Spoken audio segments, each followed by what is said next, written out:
नमस्कार, मैं केएस मिश्रा स्वागत करता हूं आप सभी का अपने इस चैनल इग्नो फेयर पर। तो जैसा कि आप सभी जानते हैं कि हम लोग 2020 के पेपर का एनालिसिस कर रहे थे यूपी पीसीएस के लिए, खासकर आरओ के लिए भी इम्पोर्टेंट है, क्योंकि जो आरओ का पैटर्न है वो भी इस बार के एग्जाम में आपने देखा था कि जो पेपर हुआ, जो कैंसिल हुआ था, उसमें काफी कुछ चेंज हुआ था और पीसीएस के की तरह से वो पेपर बनाया गया था। तो उनके लिए भी ये बहुत हेल्प होने वाला है। मैंने आपको 2023 के पेपर का एनालिसिस, 2022 के, 2021 के पूरा एनालिसिस करके आपको डिटेल पीडीएफ प्रोवाइड करवा दी है। 2020 का जो पेपर एनालिसिस हो रहा था उसके लिए आज लास्ट सवाल है। तो जो भी लास्ट क्लास में जो भी 7-8 क्वेश्चंस बचे हुए थे इसमें, उसको हम कवर करेंगे और कल से हम 2019 के यूपी पीसीएस के पेपर का एनालिसिस स्टार्ट करेंगे। तो आप सभी ध्यान दीजिएगा और क्लास को लाइक करें, चैनल को सब्सक्राइब करें, बेल आइकन दबाना मत भूलें, जिससे क्लास से संबंधित सारे अपडेट्स जो है आपको मिल सके। इधर बीच में 4-5 दिन जो है आप जानते हैं कि शादी वादी का माहौल चल रहा है, कुछ खास लोगों की शादियां हो रही हैं, तो इस वजह से उसमें बिजी थे। बट हाँ, मतलब अभी से रेगुलर क्लासेस चलेंगी। तो ये लास्ट क्वेश्चन था, 142 क्वेश्चन था कि भारत में मिट्टी बचाओ आंदोलन कहाँ शुरू हुआ था। तो हमने बात कर ली थी कि होशंगाबाद से शुरू हुआ था, मध्य प्रदेश में। देखिए, ये आज की क्लास का पहला सवाल है। आप पढ़िए और इसका जवाब दीजिए। और मुझे लग रहा है पीछे हाइड हो रहा है, लेकिन एक चीज बहुत ध्यान से देखिएगा। देखिए, जो एनालिसिस करने का तरीका है वो यही है कि जैसे ये सारी समित दी हुई है, कहाँ हुई थी। तो इसका सिर्फ सवाल का जवाब नहीं, आपको ये देखना है कि इनसे संबंधित सवाल अगर आपसे 2024 में पूछा जाए तो 2024 में हम इसका जवाब देने के लिए तैयार हैं कि नहीं तैयार हैं। तो इन समितियों के जो रिसेंट सेशन है वो कहाँ पे हुए हैं, रिसेंट जो कॉन्फ्रेंस है वो कहाँ पे हुए हैं, उनको भी हमें बहुत अच्छे से पढ़ देख लेना है। ठीक है, तो अब इतनी समिति दी हुई है, इन सभी समिति के बारे में मैं अलग से क्लासेज में एक एक करके आपको पढ़ा दूंगा, छोटे छोटे वीडियो बना के। बट हाँ, इनके बारे में एटलीस्ट यहाँ पर ये तो जरूर आपको बताऊंगा कि ये समिति कब और कहाँ हेल्ड हुई है, जिससे कि अभी आपको रिसेंट अगर इस तरह के मैचिंग के कोई सवाल दे दें तो आप उनको हल कर पाए। तो अभी थोड़ी देर के लिए मैं बनता हूँ मिस्टर इंडिया और आप इसका जवाब दीजिए। देखिए, आपके सामने सवाल है और सवाल क्या है। सवाल है कि इसमें से कौन सा सुमेलित नहीं है, उसके बारे में आपको बताना है। ये नहीं बताना है कि कौन सा सुमेलित है, आपको बताना है कि कौन सा सुमेलित नहीं है। तो ईस्ट एशिया समिति की बात की गई है कि 2020 में सिंगापुर में हुआ था। और फिर साथ में G20 समिति 2019 की बात की गई है कि ओसाका में हुआ था। ओसाका कहाँ पड़ता है, कमेंट में बताओ कोई जानते हो तो। G7 समिति 2019 की बात की जा रही है कि ये बीआरटीज में हुआ था, जो अभी बताएंगे कहाँ है, आप बताएं अगर पता हो। बाकी ईस्ट एशिया समिति 2019 कहाँ हुई थी, बैंकॉक में हुई थी। अब आपको बताना है इसमें से कौन सा मैच नहीं है। तो मैं बिना समय बर्बाद किए हुए आपको बताना चाहूंगा। देखिए, जब हम बात कर रहे होते हैं ईस्ट एशिया समिति की, तो ईस्ट एशिया समिति जो 2020 में हुई थी वो वियतनाम में हुई थी। ठीक है, वियतनाम की राजधानी क्या है, कमेंट में जवाब दीजिए, कैपिटल। ये 2020 में, तो ये सवाल आपका गलत हो जाता है, इससे आपका पहला ही सही हो जाएगा। लेकिन आपके लिए ध्यान देना है कि जो ईस्ट एशिया समिति है वो 2024 कहाँ हुई है, ये आपके लिए इंपॉर्टेंट है। 2024 कहाँ हुई है, वियनतेन में। कहाँ पे, वियनतेन। ये बताइए, वियनतेन कहाँ की राजधानी, किसकी राजधानी है, ये है लाओस की। ठीक है, तो इसका जो आयोजन हुआ है 2024 में कहा हुआ है, लाओस में हुआ है। और कब हुआ है, 11 अक्टूबर 2024 को। ये ध्यान रखिएगा आप, क्योंकि अगर कि ईस्ट एशिया समिति 2024 कहाँ हुई है, लाओस में हुई है, 11 अक्टूबर 2024 को। ठीक। दूसरा दिया हुआ है कि G20 समिति 2019, बिल्कुल ये ओसाका में हुई थी। ओसाका आपका कहाँ पड़ता है, ये पड़ता है आपका जापान में। तो ये एकदम सही है। अब यहाँ पर सवाल ये उठता है कि G20 समिति 2024 कहाँ हुई है। तो अभी हाल ही में, और इससे संबंधित एक मैं वीडियो लाने वाला हूँ जिसमें मैं G20 समिति के बारे में पूरा डिटेल्ड कवर करूंगा, क्योंकि इसी मंथ हुई है। कब हुई है, 18 से 19 नवंबर। कहाँ पे हुई है भैया, बताओ, ब्राजील में। ठीक है, चर्चा में रहा क्योंकि यहाँ पर जो है हर जगह पे भारत द्वारा कनाडा के जो जस्टिन ट्रूडो हैं उनको इग्नोर मारा गया है, जबरदस्त। और उनको इग्नोरेंस का दर्द बहुत तेजी से, जैसे आपको कोई इग्नोर करता है कभी मैसेज पे, जो है मिस यू का रिप्लाई नहीं करता है, आपका पड़ा रहता है, आप बार बार खोल के देखते रहते हो, अच्छा अभी तक नहीं रिप्लाई किया, अच्छा लग रहा है रिप्लाई नहीं करेगा, रात को उसके चक्कर में आपको नींद नहीं आती, वो इग्नोरेंस आपसे बर्दाश्त नहीं होता है। कोई आपको कॉल करता है, कोई किसी को आप कॉल करते हैं और फिर वो कॉल रिसीव नहीं करता, कॉल बैक भी नहीं करता, कुछ खास लोगों से आपको इग्नोरेंस का हर्ट होता है, वहां भी हुआ, उनको भी हुआ होगा ऑब्वियसली, यहाँ गए होंगे, हो सकता है ना नींद ना ही हो। खैर, आप समझ लीजिए कि दो सम्मेलन मैंने आपको बताया कि 2020 कहाँ हुआ है, सॉरी ये ईस्ट एशिया समिति लाओस में हुआ है, और साथ में अगर मैं G20 समिति की बात करता हूं तो ब्राजील में हुआ है। अब देखिए, G7 समिति की बात आती है, तो G7 समिति बिल्कुल सही बात है, ये बियारिट्ज में हुई थी। और ये कहाँ पड़ता है 2019 में, ये हुई थी फ्रांस में। कहाँ हुई थी, फ्रांस में। लेकिन जब हम इसकी बात कर रहे होते हैं 2024 को, ध्यान रखिएगा कि 2024 की अगर G7 समिति, याद करिए मैंने आपको पढ़ाया हुआ था कि G7 समिति कहाँ हुई है, 13 से 15 जून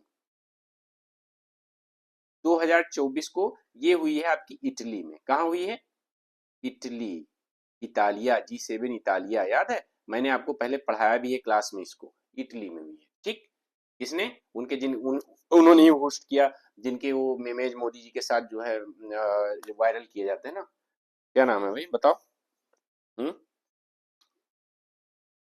हाँ। अब बाकी बात करते हैं। देखिए यहाँ पे 2019 ईस्ट एशिया समिति की बात की गई, ये बैंकॉक में हुई है। तो ऊपर आपको बता ही दिया है कि 2024 वाली कहाँ हुई है, आपको अच्छे से पता है। ठीक है, तो अब उम्मीद करता हूँ इस सवाल के बारे में आपको सब चीजें क्लियर हो गई हैं कि ईस्ट एशिया समिति 2024 आपकी लाओस में हुई है 11 अक्टूबर 2024 को। ठीक है, G20 समिति आपका 18 से 19 नवंबर ब्राजील में हुई है। और साथ में G7 समिति आपकी 13 से 15 जून कहाँ हुई है, इटली में। ठीक, ठीक है, समझ गए, पुगलिया। आइए नेक्स्ट। तो इसका सही जवाब क्या होगा, ये गलत है तो ये इसका सही जवाब हो जाएगा। इस तरह से सवाल आपसे पूछे जाते हैं। नेक्स्ट देखिए, यहाँ पे आपसे पूछा गया है कि राष्ट्रीय महिला आयोग जो नेशनल कमीशन फॉर वीमेन है, जिसको एनसीडब्ल्यू हम लोग कहते हैं, तो उसके अध्यक्षों का देखो, इस पे कई बार सवाल पूछे गए हैं। तो आप लोग जो एक क्रोनोलॉजी है इनके, मतलब जो चेयरपर्सन है उनके बारे में आप बहुत अच्छे से याद कर लीजिएगा। मुझे लगता है कि याद करना आपके लिए जरूरी है। ठीक है, तो इसकी जो क्रोनोलॉजी है, क्रोनोलॉजी इसकी होगी, सबसे पहले आपकी आती हैं जयंती पटनायक। ठीक है, सबसे पहले आपकी आएंगी जयंती पटनायक, और जयंती पटनायक के बाद में दूसरे नंबर पे आपकी आएंगी डॉक्टर पूर्णिमा अडवाणी, अभी बताते हैं आपको। ठीक है, और तीसरे नंबर पर अगर मैं बात करता हूं तो तीसरे नंबर पर आपकी आएंगी डॉक्टर गिरिजा व्यास, और चौथे नंबर पर आपकी आएंगी ममता शर्मा। तो ये इसका सही जवाब होगा जाएगा डी। अब बात रही इनकी क्रोनोलॉजी की, इसमें कोई कॉन्सेप्ट तो है नहीं, आपको याद करना है। देखिए यहाँ मैंने ऐड कर लिया है, आप आराम से याद कर लीजिएगा। सबसे पहले बात करते हैं national commission for women NCW के जो चेयरपर्सन हैं उनके लिए जयंती पटनायक सबसे एक्चुअल में फर्स्ट चेयरपर्सन थी, जिन्होंने फरवरी से 1992 से जनवरी 1995 तक सर्व किया। फिर डॉक्टर वी मोहिनी गिरी आती हैं दूसरे नंबर पर, जिन्होंने 1995 में जुलाई 1995 से जो है जुलाई 1998 तक सर्व किया। फिर मिस विभा पार्थ सारथी हैं, जिन्होंने जनवरी 18 से मतलब जनवरी 1999 से फिर जनवरी 2002 तक सर्व किया है। इसके बाद में डॉक्टर पूर्णिमा अडवाणी, ठीक है, डॉक्टर पूर्णिमा अडवाणी जो फोर्थ नंबर पे आई, इन्होंने 2002 से 2005 तक सर्व किया है। डॉक्टर गिरिजा व्यास, डॉक्टर गिरिजा व्यास आपकी 2005 से लेके 2011 तक रही हैं। फिर इसके बारे में मिस ममता शर्मा आती हैं, जो 2011 से 2014 तक सर्व किया है जिन्होंने। फिर मिस ललिता कुमार मंगलम है, जिन्होंने 2014 से 2017 तक सर्व किया है। फिर मिस रेखा शर्मा जो हाल ही में थी, ठीक है, न्यूज में खूब रहती थी, ये जो है 2018 से 2021 तक इन्होंने सर्व किया है। अब जो अभी रिसेंट है, इन्होंने भी 22 अक्टूबर 2024 को पद ग्रहण किया है। ये कौन है, विजया, ठीक है, विजया राहटकर। अब इसको ध्यान रखिएगा कि जो विजया राहटकर हैं, तो इनका आप एक बार ध्यान रखिएगा, मान लेते हैं पूछ लिया जाए कि वर्तमान एनसीडब्ल्यू का चेयरपर्सन कौन है, तो आपको पता होना चाहिए कि कौन है। तो इसलिए आप एक बार इसको पढ़ लीजिएगा, और ये क्रोनोलॉजी बहुत ज्यादा है नहीं, आप एक बार जो है क्या कहते हैं 6-7 लोग हैं, एक बार याद कर लीजिएगा। ठीक है, नेक्स्ट देखो, नीचे 2 कथन दिए गए हैं, इनमें से कौन सा कथन सही है कौन सा गलत है आपको बताना है, और साथ में एक्सप्लेन कर रहा है कि नहीं। पहला दिया है कि invert sugar is sweeter than sucrose. ठीक है, मतलब जो सुक्रोज की अपेक्षा जो प्रतीप शर्करा है, जो इनवर्ट शुगर है, वो ज्यादा स्वीट होती है, ज्यादा मधुर होती है। ठीक है, आपकी तरह नहीं, नहीं सॉरी, मेरी तरह। हाँ, invert sugar is obtained by the hydrolysis of sucrose. जो प्रतीप शर्करा है उसको सुक्रोज के जल अपघटन से प्राप्त किया जाता है। आपको बताना है इसमें कौन सा कथन सही कौन सा गलत है, एक्सप्लेन कर रहा है नहीं कर रहा है। ठीक, आपको बताना है, फटाफट बताइए भाई, क्यों ऐसा क्यों है, जल्दी जल्दी देखते हैं कौन सही जवाब दे पाता है।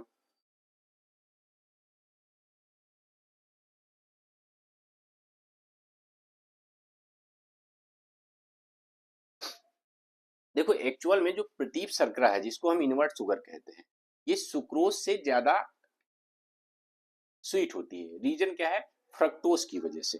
ठीक है, फ्रक्टोज की वजह से इसमें ज्यादा मिठास होता है।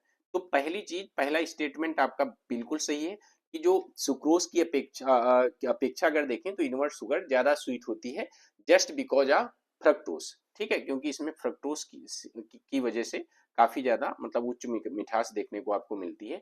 और जो प्रतीप शर्करा है इनवर्ट शुगर, बिल्कुल इसको क्या किया जाता है, जो सुक्रोज है, सुक्रोज के हाइड्रोलिसिस से बनाया जाता है। ठीक है, जो सुक्रोज की हाइड्रोलिसिस करके इसको बनाया जाता है, इसको ध्यान रखना। लेकिन ये दोनों रीजन एक दूसरे के नहीं है, एक्सप्लेन नहीं कर रहे हैं, इसका सही जवाब बी होगा।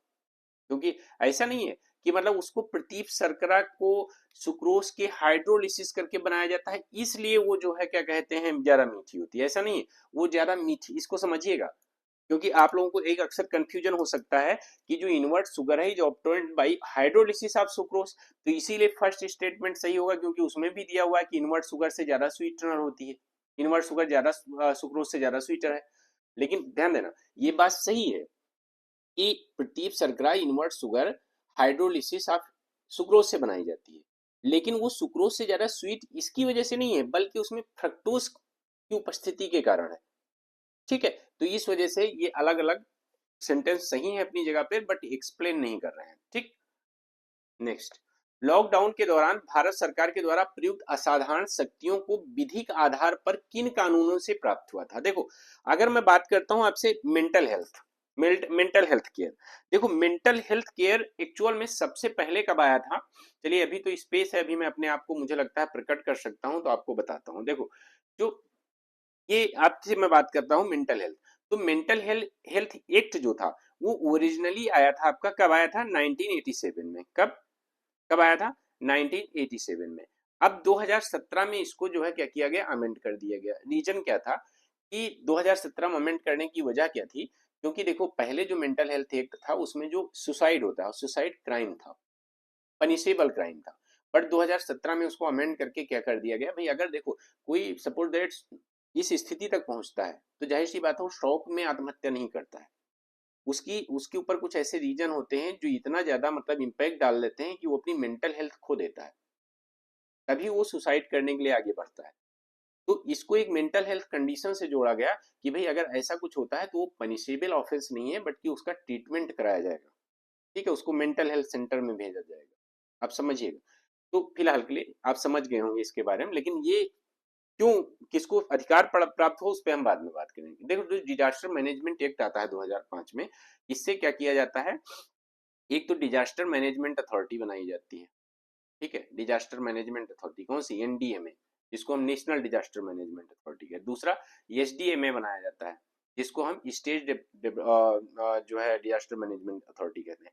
इसके अलावा डिस्ट्रिक्ट लेवल पर जो डिजास्टर मैनेजमेंट कमेटीज हैं उनका भी उनको भी बनाया जाता है। ठीक है, अब ये भी हो गया। दूसरा, तीसरा जो है, देखो एनिमी प्रॉपर्टी एक्ट, उसका रीजन है किसी तरह की भी डिजास्टर जैसी सिचुएशन आए तो आपको जो है ये सारी समितियां काम करती हैं। अब देखो डिजास्टर मैनेजमेंट, आप समझिए जो एपिडेमिक था, ये कोविड-19 था, वो भी किसी डिजास्टर से कम तो था नहीं, इट वाज अ डिजास्टर। ठीक है, तो आप ध्यान रखिएगा। तो एनिमी प्रॉपर्टी एक्ट, शत्रु संपत्ति, ये 1968 में आया था। ठीक, इसको भी 2017 में संशोधन किया गया है, ये ध्यान रखिएगा। 2017 में इसमें भी संशोधन किया गया है, इसको मैं आपको बता दे रहा हूं, ध्यान रखिएगा। क्या किया गया है, देखो पहले शत्रु संपत्ति जो थी तो उसमें उत्तराधिकार के केस चलते रहते थे। अब इसमें शत्रु संपत्ति जो अधिनियम है, एनिमी प्रॉपर्टी एक्ट, ये लाया कब गया, जब इंडो पाक वार होता है 1965 में, तो बहुत सारे पाकिस्तानी ऐसे थे जो यहाँ पर प्रॉपर्टी होल्ड करते थे। तो ऐसे में एनिमी प्रॉपर्टी एक्ट लाया गया, और जो है कि शत्रु संपत्ति अब क्या होगा, सरकार के कंट्रोल में होगी, सरकार उस पर कंट्रोल करेगी और उसका उसका मैनेजमेंट देगी। ठीक, लेकिन उसमें भी उत्तराधिकार के नियम चलते रहते थे, केस चलता रहता था। तो 2017 में लेकर आए कि भाई इस पे उत्तराधिकार के कोई नियम लागू नहीं होंगे। अब कोई इन पे शत्रु संपत्ति अगर कोई घोषित हो गई तो उस पे उत्तराधिकार के तहत कोई क्लेम नहीं कर सकता। ठीक, दूसरा, जो एपिडेमिक डिजीज एक्ट 1897 है ये। अब देखो, एपिडेमिक किसी भी तरह से महामारी से निपटने के लिए सरकार के पास कौन कौन सी शक्तियां हैं, पावर्स हैं, सरकार कैसे कंट्रोल लगती है, उसके बारे में इसमें डिफाइन किया गया। इतनी देर में आप समझ गए होंगे कि सरकार को मेंटल हेल्थ से उसमें कोई मतलब नहीं है, साथ में शत्रु संपत्ति से कोई अधिकार उसमें प्राप्त नहीं हुए थे। ये जो डिजास्टर मैनेजमेंट एक्ट है इससे, और एपिडेमिक डिजीज एक्ट, इन दोनों से जो है सरकार को अधिकार प्राप्त हुए थे लॉकडाउन में। ठीक, जिन शक्तियों का वो प्रयोग कर रही थी, आपका घर से बाहर निकलना बंद कर दिया था, चौराहे पे जाते थे तो डंडे बजाए जाते थे। ठीक, आप में से कई लोग डंडे खाए भी होंगे। तो खैर 2 और 4 इसका सही जवाब होगा। ठीक है, नेक्स्ट। मानव गरीबी सूचकांक, हाइट तो नहीं हो रहा है, चलो मैं फिर से मिस्टर इंडिया बनता हूँ। देखिए, मानव गरीबी सूचकांक की अवधारणा मानव विकास रिपोर्ट 1997 में प्रस्तुत की गई। देखो 1997 में जैसे ह्यूमन डेवलपमेंट रिपोर्ट आती थी, देखो ह्यूमन डेवलपमेंट रिपोर्ट मैंने आपको पूरी पढ़ाई है कि कैसे ग्लोबल ह्यूमन डेवलपमेंट रिपोर्ट जो है, इसको जारी कौन करता है, आप बताइए इसको। एक तो ऑक्सफोर्ड पॉवर्टी एंड हाँ हाँ, यूपीएचआई, ठीक है, और plus UNDP, Oxford poverty health initiative, और UNDP, United Nation development programme, इनके सहयोग से जारी किया जाता है। तो पहले जो है मानव विकास रिपोर्ट जारी होती है। अब मानव विकास रिपोर्ट में क्या किया गया, 2010 से उसमें मल्टी डायमेंशनल पॉवर्टी इंडेक्स शामिल कर दिया गया। कब से, 2010 से। देखो इस बार की भी मल्टी डायमेंशनल पॉवर्टी रिपोर्ट जो आई है, उसमें मैंने आपको पूरा बहुत डिटेल में पढ़ाया भी हुआ है। अब देखो कभी कभी आपसे एक भी सवाल ये भी पूछ लिया जाता है कि आखिरकार मल्टी डायमेंशनल पॉवर्टी इंडेक्स जो ग्लोबल है उसको इशू कौन करता है। साथ ही एक national multi dimensional poverty index report भी आती है, वो नीति आयोग द्वारा जारी की जाती है, उस पर भी मैंने क्लास में डिस्कस किया है और रिपोर्ट भी पढ़ाई है। और इसमें जब मैं आपको याद होगा, जब मैं ह्यूमन डेवलपमेंट रिपोर्ट पढ़ा रहा था, तो ह्यूमन डेवलपमेंट रिपोर्ट में मैंने मल्टी डायमेंशनल पॉवर्टी इंडेक्स भी पढ़ाया है आपको। मैंने आपको inequality adjusted develop human development report और human development report plus GDI plus जो है क्या कहते हैं एमपीआई, सब मैंने पढ़ाया हुआ है। ठीक है, प्लेनेटरी प्रेशर एडजस्टेड जो ह्यूमन डेवलपमेंट रिपोर्ट, सब बहुत अच्छे से मैंने पढ़ाया हुआ आपका। तो आप ध्यान रखिएगा इसको। नेक्स्ट है ट्रेवल एंड टूरिज्म प्रतियोगिता प्रतियोगिता योगात्मक सूचकांक, जारी किया जाता है किसके द्वारा, the travel and tourism competitive index. देखो इसमें थोड़ा सा चेंज हो गया है, अब जो इसका नया नाम है, आगे के लिए मैं बता दे रहा हूं, आगे के लिए ध्यान रखिएगा, अब इसका नाम हो गया है travel and tourism development index, development index, याद रखिएगा, अब इसका नाम चेंज कर दिया गया है। ठीक है, टीटीडीआई, टीटीडीआई, ये नाम इसका कर दिया गया, ध्यान रखिएगा। तो जो ट्रेवल एंड टूरिज्म प्रतियोगितात्मक प्रतियोगात्मक सूचकांक है, कम्पिटिटिव इंडेक्स है, या आप जिसको हम कहें travel and tourism development index, इसमें ये जारी किया जाता है विश्व आर्थिक मंच द्वारा। किसके द्वारा, विश्व आर्थिक मंच द्वारा।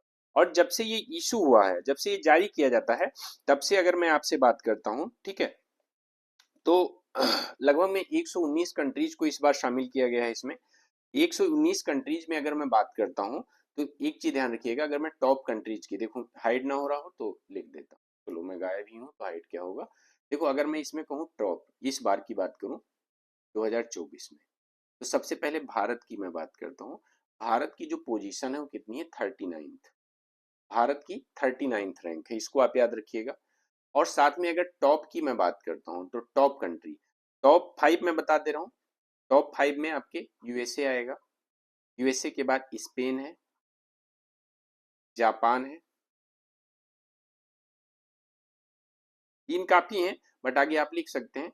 फिर इसके बाद फ्रांस है, फ्रांस के बाद ऑस्ट्रेलिया है। ये जो है टॉप 5 कंट्रीज हैं, इसमें याद रखिए। भारत की रैंक 39 तो है, बट जब से ये शुरू किया गया है, उस समय से भारत ने बहुत अच्छी शुरुआत की है, बहुत अच्छा सुधार किया है। 2013 में अगर मैं भारत की रैंक की बात करूं तो ये 65th थी। ठीक है, और 2024 तक इसने काफी सुधार किया, 39th रैंक पे भारत आ गया है। ठीक है, याद रखिएगा, विश्व आर्थिक मंच द्वारा जारी की। 20वीं सदी के 80 के दशक के मध्य विकास के नकारात्मक पक्षों पर बहुत विस्तार से चर्चा की गई थी। निम्नलिखित में से कौन सा उसमें महत्वपूर्ण नहीं था। देखो आप जानते हो कि जब मैं बात करता हूं कि 80 के दशक के मध्य, तो उस समय बहुत सारे जो है ऐसी, जैसे अगर मैं बात करूं मॉन्ट्रियल प्रोटोकॉल की बात कर लूं, ठीक है, या जो ब्रंटलैंड आयोग द्वारा यूनाइटेड नेशन जो है सस्टेनेबल डेवलपमेंट प्रोग्राम के द्वारा जो है प्रस्तुत की गई थी, ब्रंटलैंड आयोग के द्वारा जो United nation commission on environment and development था, जिसको ब्रंटलैंड आयोग भी कहते हैं, उसके द्वारा जो आवर कॉमन फ्यूचर रिपोर्ट आई थी, वो भी कहा जाए तो इसी दौर में आई थी। तो इस बीच कौन कौन से पहलू थे जिन पे भाई जाहिर सी बात है, इसमें डिग्रेडेशन ऑफ नेचुरल रिसोर्सेज पर बहुत विस्तार से चर्चा हुई कि प्राकृतिक संसाधनों का क्षरण हो रहा है उसको हम कैसे रोक सकते हैं, हमारा पर्यावरण प्रदूषण हो रहा है उसको हम कैसे रोक सकते हैं। ठीक है, उसमें राजनीति और विकास पर कोई बात नहीं की गई क्योंकि ये शायद जो चर्चाएं हो रही थी उनका राजनीति से कोई मतलब नहीं था। जन सामान्य का विस्थापन नहीं, देखो जब इस तरह के चेंजेज आते हैं, जब पर्यावरण प्रदूषित होता है, प्राकृतिक संसाधनों का क्षरण होता है, नदियां सूख जाती हैं, पेड़ पौधे सूख जाते हैं, जंगल माग लग जाती है, तो जन सामान्य का विस्थापन और पुनर्वास जैसी समस्या भी उत्पन्न होती है। इस पे भी चर्चा हुई, तो इसमें सी इसका गलत जवाब है, जिसकी उसमें कोई डिस्कशन नहीं हुआ था। अब देखो ये बात आती है, सर्वप्रथम सीमांत व्यक्ति की अवधारणा जो है आखिरकार किसके द्वारा प्रस्तुत की गई थी। सबसे पहले आप सीमांत देखो, इंग्लिश में लिखा हो मार्जिनल मैन, अब आप समझ लो। अब आप इसका एक कॉन्सेप्ट समझना चाहो तो मार्जिनल मैन होता क्या है। जैसे ऐसा व्यक्ति जो दो संस्कृतियों के बीच में ऐसे कोई कल्चर है या मतलब कोई समुदाय है उनके बीच में ना इधर रह पा रहा है ना उधर रह पा रहा है। जैसे आज की अगर मैं आज के दौर में समझाना चाहूँ तो आप समझ लो, जैसे मिडिल मैन क्या करता है, वो ना तो गरीबी में जी पाता है और ना तो जो है अमीर बन पाता है, और अमीर उनसे कंपटीशन के चक्कर में ऊपर नीचे करता रहता है और बीच में फंसा रहता है। तो उसी तरह से मार्जिनल मैन आप समझ लीजिए कि यहाँ जो दो संस्कृतियों के बीच में, जैसे आप समझ लीजिए कि ऐसे लोग जो हाशिए पर रखे हुए हैं, जैसे हम बात करें पिछड़े लोग, तो उस तरह की जो है ये संकल्पना थी, उनके बारे में संकल्पना थी सीमांत व्यक्ति, और इसकी जो संकल्पना का प्रतिपादन किया था वो रॉबर्ट ई पार्क द्वारा किया गया।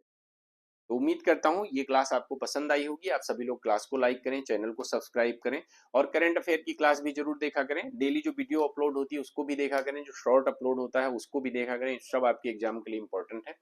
और कल से आपका स्टार्ट होगा यूपीपीसीएस 2019, यूपीपीसीएस 2019 पेपर एनालिसिस, और इसकी पीडीएफ अभी आपको टेलीग्राम चैनल पर प्रोवाइड करवा दी जाएगी, पूरी पीडीएफ आप लोग एक बार देख लीजिएगा, प्रैक्टिस कर लीजिएगा। ठीक है, चलिए धन्यवाद आप सब, थैंक यू।